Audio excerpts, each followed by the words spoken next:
So can you see this slide? Yes, sir. So today I shall discuss the conductivity and mobility of carriers. This in a semiconducting material, you know that the charge carriers in a solid material are always in constant motion. Even the material is in a thermal equilibrium. At room temperature, you know, there must be some thermal energy associated with the individual charge carriers, for example, electrons.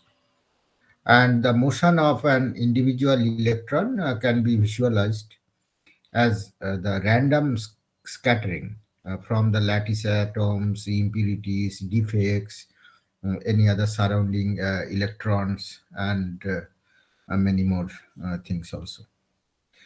So, since the scattering is random, there will not be any net motion of a group of charge carriers.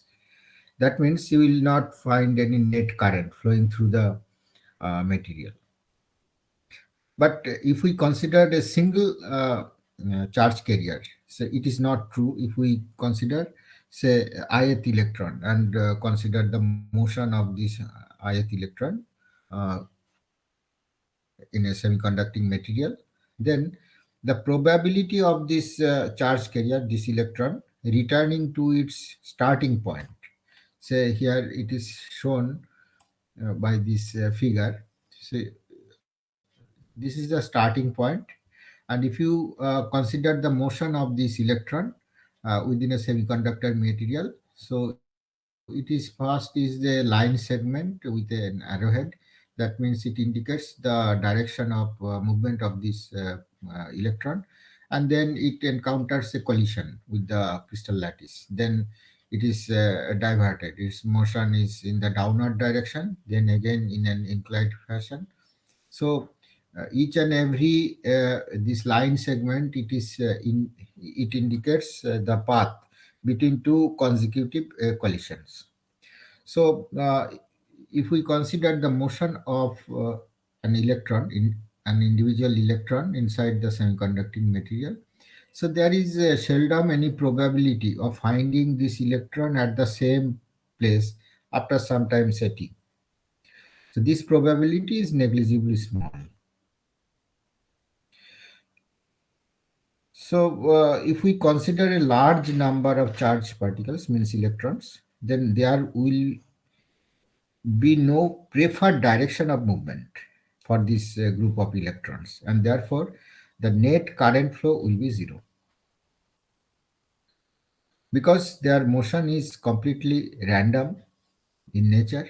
So, if we consider a group of charge carriers or electrons in this case, so you will not find any net current flowing through the semiconductors if we have not applied any electric field across the semiconductor.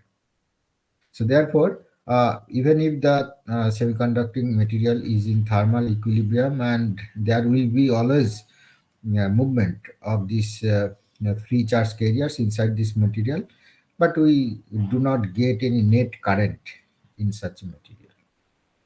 So is it clear?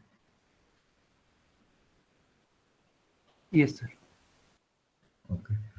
So now the situation will differ when we apply an electric field across the semiconducting bar. Say we are applying an electric field Ex along the x direction. So each electron will experience a net force of minus q into Ex from the field. And therefore, this electron will be accelerated and acquire some velocity, and that will be given by this average velocity, say Vx, that is equal to average momentum divided by effective mass of an electron. You know that it is equal to minus q tau into the electric field dx divided by m star. So this force that will be applied to an electron, that is equal to minus q into Ex, and that is equal to m e star, that is effective mass of an electron, and it is the average velocity Vx divided by the tau, average tau means it is the average time between two consecutive collisions. So tau, average tau, it indicates the average time between two consecutive collisions or scattering events. So you know that the thermal velocity is always much higher, and the velocity which will be acquired due to the electric field will be much less as compared to its thermal velocity. But if we consider a large number of charge carriers inside the semiconductor which are subjected to such an electric field, you will find there will be some directional motion of the charge carriers which will actually result in a net drift current. And this current means crossing of the electrons per unit area per unit time multiplied by the actually total area. That is the current. And if we call about the current density, that means the number of electrons which actually passes through the unit area per unit time. So this current density means current per unit area. uh, J, it is equal to the minus Q, it is the electronic charge into electron concentration N into average drift velocity. Drift velocity means the velocity which is acquired by the charge carriers on application of an electric field. So if we want to compute the dimension of this current density, you know that it is the ampere per centimeter square. On the right hand side, it is coulomb per electron, means Q. That is the actually charge per electron. That is why coulomb per electron. Then N. N is the number of electrons per cc. So electron per centimeter cube, and velocity it is centimeter divided by second. So using this expression, we for the average velocity, we have to obtain this Jx, means the current density along x-axis, that is equal to n q square tau, average time between two successive collisions, divided by me star, means it is the effective mass of electrons into the electric field along x-axis, Ex. So you know that except Ex on the other quantities, they are all constants. So you can replace it by sigma, and this you know that this Jx is proportional to electric field, applied electric field, and the proportionality constant is called the conductivity, and dimension is ohm centimeter inverse. So it is nothing but the Ohm's law. So Jx equal to sigma into Ex. So this conductivity is equal to N into Q into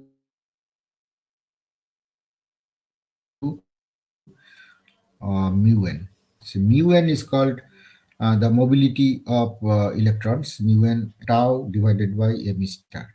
So mobility is inversely proportional to the effective mass of carriers, and it is directly proportional to the average time between two successive collisions.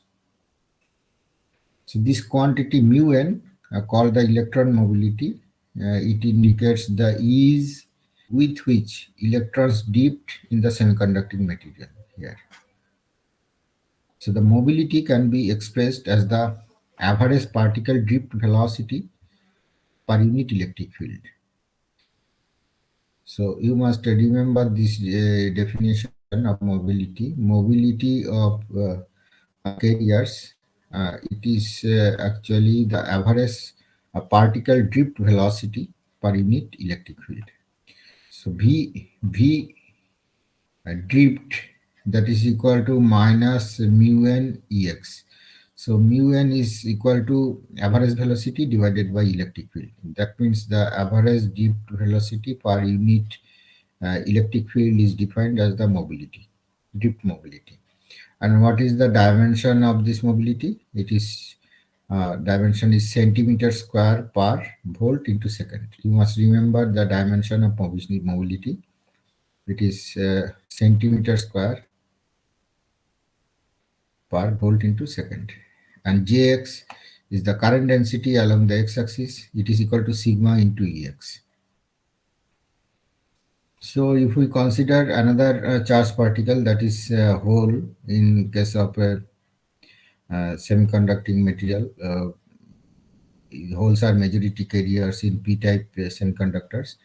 This derivation is similar, and you must replace n by p minus q to q, mu n by mu p, and so on. So in case both electrons and holes participate in the process of conduction in a semiconducting material, so you can combine these two free charge carriers in order to compute the current density, and that is Jx equal to q n into mu n. N is the electron concentration, mu n is the mobility of electrons, plus p is the hole concentration, mu p is the mobility of holes, into this is Ex, electric field, that is equal to sigma into Ex. So here sigma has two components. One is contributed by the electron concentration, and the other is contributed by hole concentration. And it is true in case of semiconductors, because both free charge carriers are present in semiconductors. So if you have any question, you can ask me.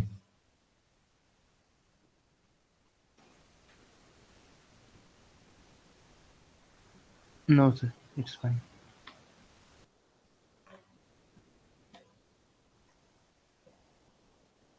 This Gaurango, is it clear?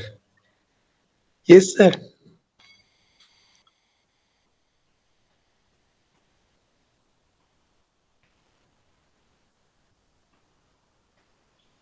Then Sneha, Shahana, Yes, Sarashat, no, Sarshat Das. Yes, sir.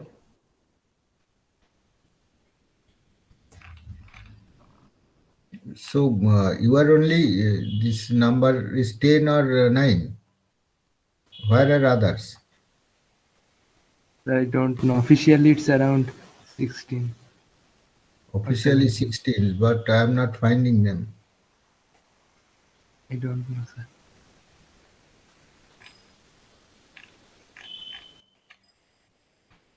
So, okay, next topic, I am switching to the next topic.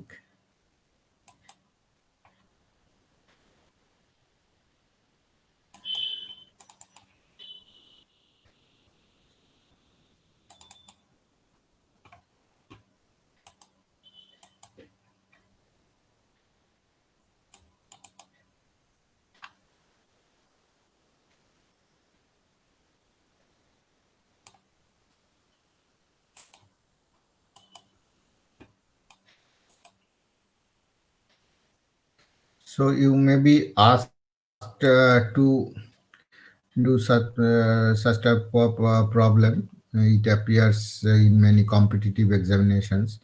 So here, find the resistivity of intrinsic silicon at 300 degree Kelvin. So here, mu n is the bulk mobility of electrons, that is 1,350 centimeter square per volt second, and mu p is the mobility of holes, that is 480 centimeter square per volt second. You know, in intrinsic material, electron concentration must be equal to hole concentration, that is Ni. Ni, you know, it is 1.5 into 10 to the power 10 per cc. So sigma I, this is the conductivity, intrinsic conductivity of silicon, that is equal to Q mu n plus mu p into Ni. And if you do some mathematical calculation, it will become, you will get 4.39 into 10 to the power minus 6 ohm centimeter inverse.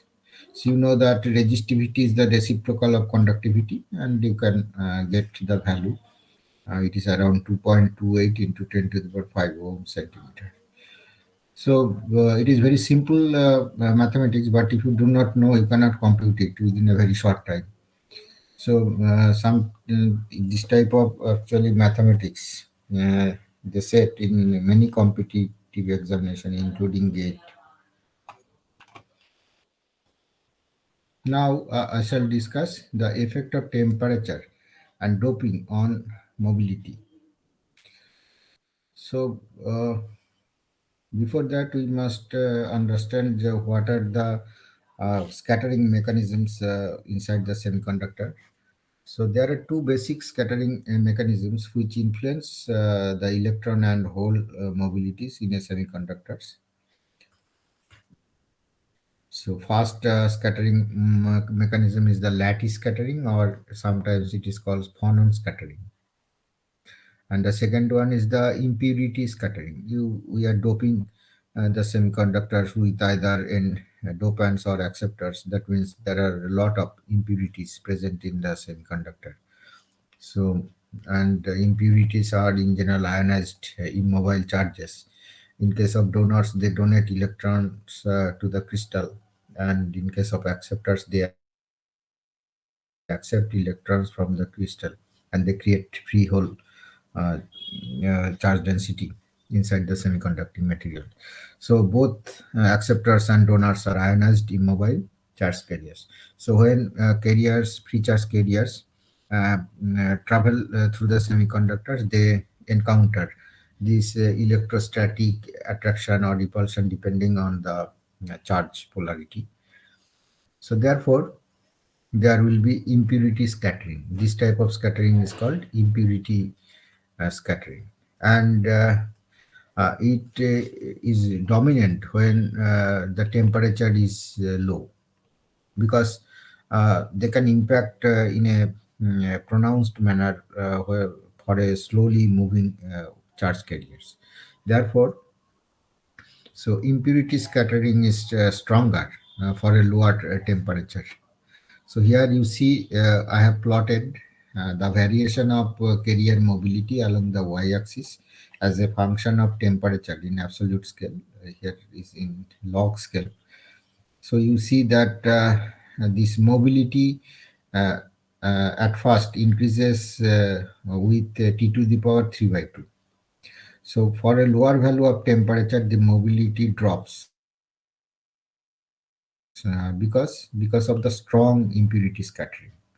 So here at low temperature, the kinetic energy of the carriers is less.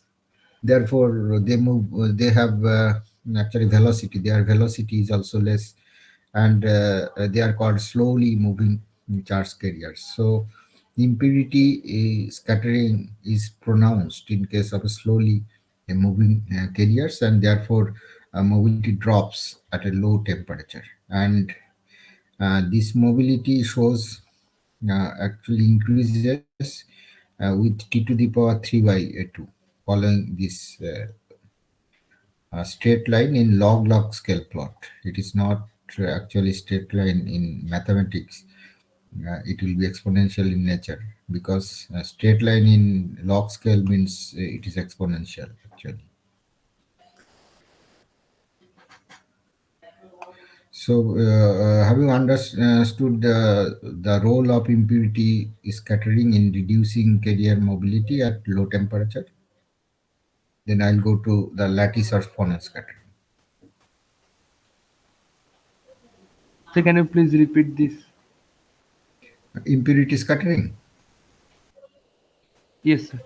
Impurities, you know this, if we consider the extrinsic materials, we are doping. It could be n-type doping, means donor doping, or it could be accepted dopings. So you know that at room temperature or at temperature above this 100 degree Kelvin, the impurities are ionized. Means in case of donors, their positively charged immobile ions. They donate electrons to the crystal lattice. In case of acceptors, they accept electrons and they actually create hole concentration inside the semiconducting materials.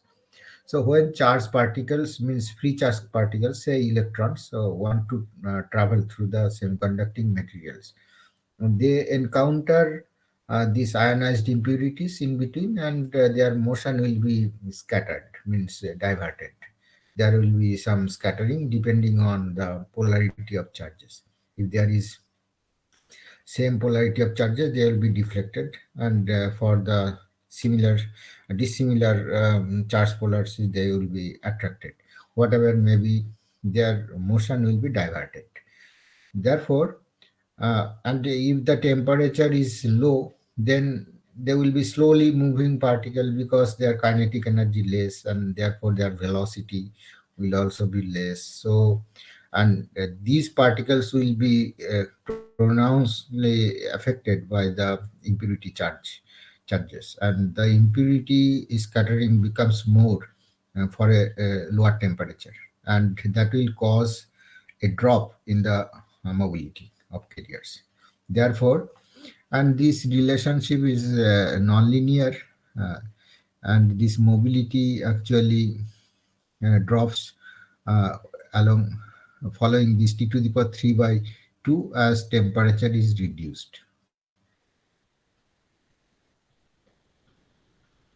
So now is it clear? Yes. Okay.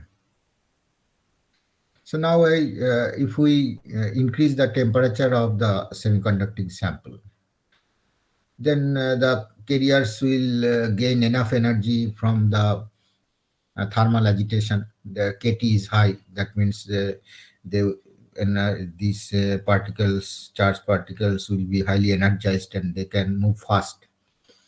And so, for a fast-moving carriers, the impurity scattering will not impact much. But another scattering will take place, that is called the lattice scattering. That means the collision of these charged particles with crystal lattice, or the lattice vibrations, or defects, or the other particles, means electrons or any uh, impurities in between. So therefore, at a higher temperature, the lattice scattering is a dominant mechanism as compared to impurity scattering. Scattering, sometimes it is called phonon scattering, because phonons are nothing but the lattice vibrations. So phonon means it is the lattice vibrations. So phonon scattering will become pronounced for higher temperature, and which will cause a decrement in the mobility. So, and it will follow the t to the power minus 3 by 2, uh, because as the temperature increases, the mobility drops following this nonlinear relationship, t to the power minus 3 by 2. So in between, you will have a maximum value of this mobility. So mobility will attain its maximum value at some intermediate temperature. So where neither impurity scattering nor phonon scattering is prominent. So this temperature where mobility peaks, uh, it is an intermediate temperature. So if we consider different kinds of scattering mechanism, each mobility is associated with some scattering mechanism or scattering event. So the effective, you can also compute the effective mobility of carriers by considering all the possible scattering mechanisms, and they add inversely, like the parallel combination of resistance. So here mu is the effective mobility or overall mobility of carriers. It is equal to 1 by mu1. Say mu1 is the impurity scattering, plus 1 upon mu2. Mu2 could be the phonon scattering, plus 1 upon mu3. Mu3 could be alloy scattering. If we consider an alloy material, say silicon germanium or gallium arsenide, or any alloy, not compound semiconductor. You say this is gallium, indium phosphide, uh, such a this ternary material or quaternary material. So there will be some alloy scattering. So there will be some another contribution of this scattering mechanism to the mobility. So this rule is called Mathiassen's rule. So using these Mathiassen's rules, you can estimate the overall mobility of carriers in the semiconducting material.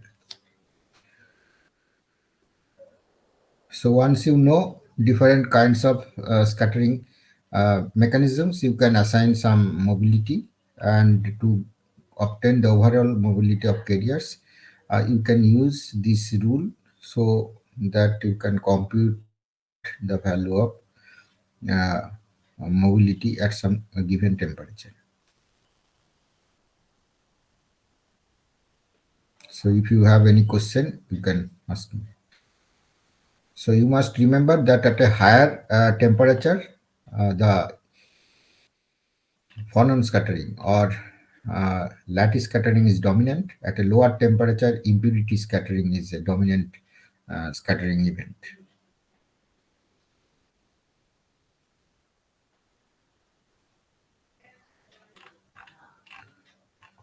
So now I come to another important consideration.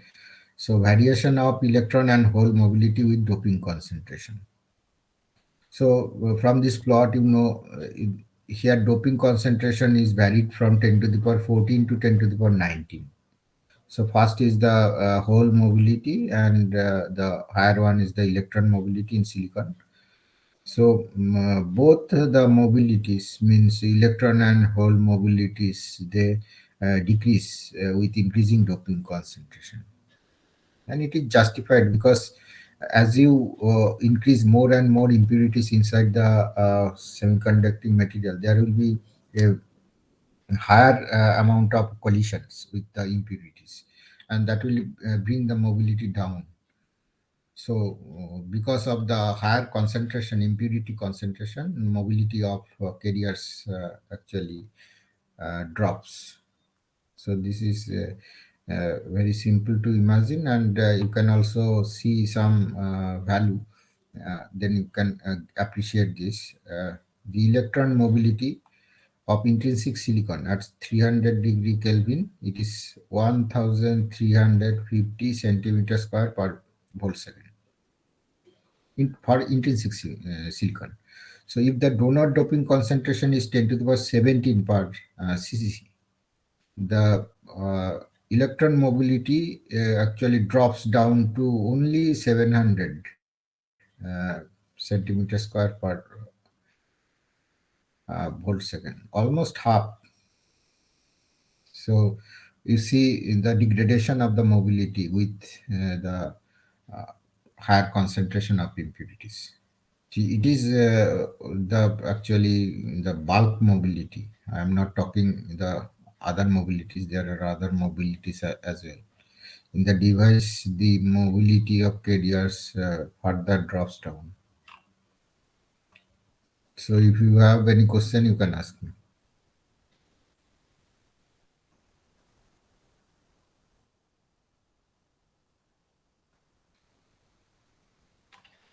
So next important thing is that we want to investigate the variation of drift velocity with electric field.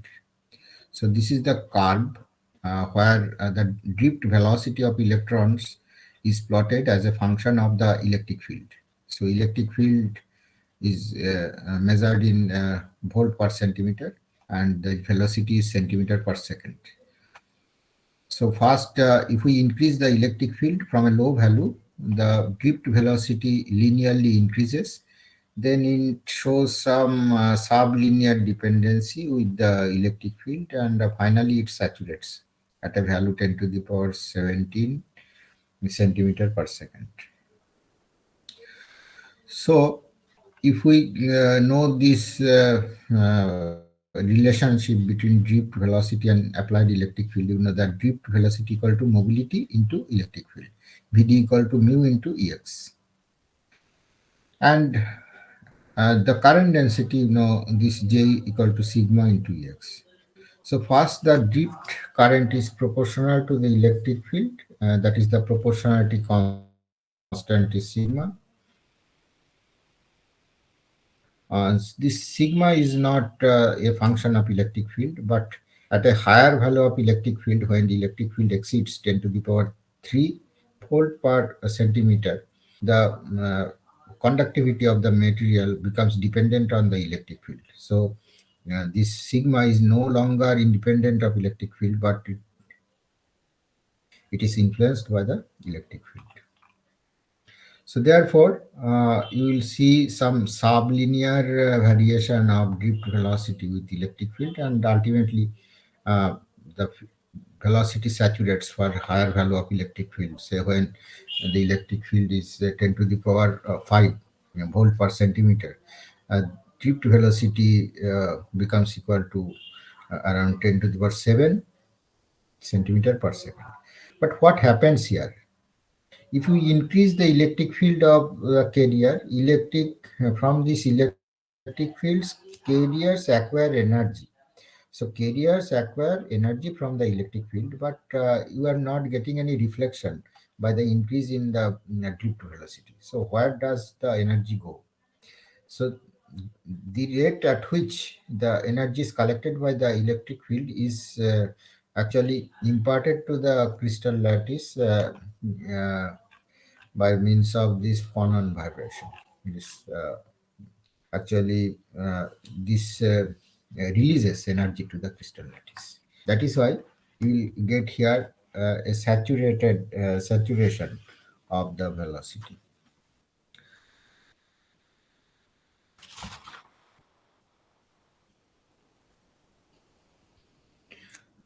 So here the saturation velocity is 10 to the power 7 centimeter per second, and at which the energy added to the carrier by the field is transferred to the lattice rather than increasing the carrier velocity. So here what happens, the rate at which it is gaining energy and the rate at which it is releasing energy is same.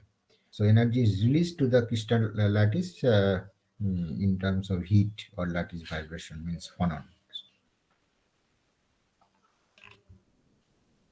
So here you can have this concept of these hot carriers where this sigma means this conductivity is dependent on electric field. So it implies that the carrier drift velocity Vd is comparable to the thermal velocity of electrons. Thermal velocity is very high. It is on the order of 10 to the power 7 centimeter per second. But the drift velocity is in general very low unless the field is very high. Okay. Any question? No, sir. So is it clear this plot? Yes, sir. This variation of drift velocity of electrons as a function of electric field. First linear, then sublinear, then no variation, means it is saturated. Okay. So next part is I'll talk about the two mechanisms of current flow. One is the drift mechanism, I already discussed, and another is the diffusion mechanism, gradient. There will be a flow of any particle from a region of higher concentration to a region of lower concentration. So if we consider the electron concentration, there will be if there is a variation in electron concentration, that means non-zero d and dx, there will be a flow of electrons from a higher area of higher concentration to the area of lower concentration. So Jnx diffusion, that is equal to Q into dn. Dn is the diffusion constant of electrons, and dx dn dx is the concentration gradient. Similarly, this holds good for hole diffusion. So only difference is the variation in this sign. For holes, it is minus q dp dp dx. So here in the first case, there is two negative, means one is minus q, another is as the movement takes place from higher concentration, area of higher concentration to the area of lower concentration, there is another negative sign. So combining these two negative signs, it becomes positive sign. But in case of holes, you will find only one negative sign due to this gradient. Okay, and q is positive in case of holes. That's why it is negative. So jpx diffusion, it is minus q dp dp dx. So it is the whole diffusion coefficient. So if so here n means electron concentration, x is the actually x-axis. So electron diffusion current density, uh, here you can see, and this is the electron flux. Electrons move from higher concentration, region of higher concentration to a region of lower concentration, but current will be in the opposite direction due to the negative charge associated with the electrons. But in case of holes, it will be in the same direction because holes carry positive charges. This whole flux and in the same direction the current due to holes. So if we consider both electrons and holes and two mechanisms of current flow, that is drift and diffusion. So in a semiconductor, the total current density can be given by J. First is the uh, drift current due to electrons. This is Q n mu n ex. Second term, it represents the drift current due to holes, that is Q p into mu p ex. Next term is the diffusion current due to electrons, and the fourth one is the diffusion current due to holes. And dn is the diffusion constant for electrons. It is mu n kt by q. dp is the diffusion constant for holes, that is mu p kt by q. So in the expression for current density in a semiconductor, there are four terms. Two terms for drift of the charge carriers, means two charge carriers, electrons and holes, and another two terms is the diffusion due to electrons and holes. So as a whole, you will find there are four terms uh, in the expression for the current density in a semiconducting material. So any question? No, sir. Okay. So next class I'll take on, you have this second internal examinations from 3 Yes, to sir. 5, no? Yes, sir. Okay. So I'll take your classes on 7th, means Friday, 7th January. Okay, sir. Okay, sir. So I need two more classes to finish your course. Okay. Thank you. Okay.